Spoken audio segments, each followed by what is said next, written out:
Imagine you are making a decision. You tell yourself, I will go for a walk if it's sunny and I have some free time. Or maybe I will order pizza if I'm hungry or too lazy to cook. Congratulations, you just used logic. And that is exactly what your computer does too, except it makes billions of such logical decisions every second using something called logic gates. Hi, I am Satish Chaudhary and welcome back to In Simple Terms, where we take the complicated tech ideas and make them easy to understand. In the last episode, we learned how zeros and ones turns into letters, numbers and even emojis. But how does computer actually think with those zeros and ones? How does it decide what to do next?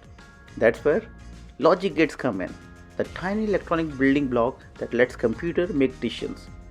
A logic gate takes one or more inputs, just zeros and ones, and gives an output also as 0 or 1. It's like a simple yes or no machine. Let's take the three most common examples. An AND gate. An AND gate gives 1 only if both inputs are 1. It's like saying, I will go out if it's sunny and I'm free. If either condition fails, no work. An OR gate gives 1 if either input is 1. That's like saying, I will go out if it's sunny or I feel bored. Even one true condition is enough. And a NOT gate simply flips the signal. If it gets a 1, it gives 0. If it gets a 0, it gives 1. It is the opposite machine in the digital world. Now imagine millions of these tiny logic gates working together. That's your processor or CPU, constantly checking, comparing and deciding. Every if, and or not in your code, whether it's Java, Python or C, ultimately becomes these microscopic switches flipping between on and off.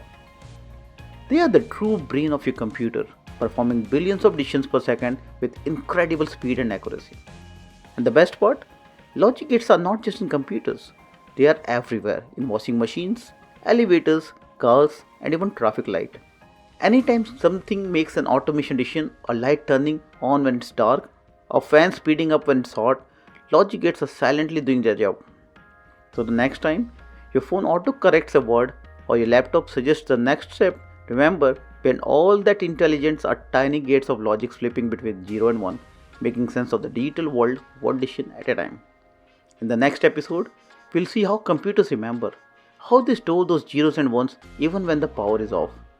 Thanks for listening to In Simple Terms with Satish. Subscribe, share this with a friend, and join me again as we continue to make the complicated simple.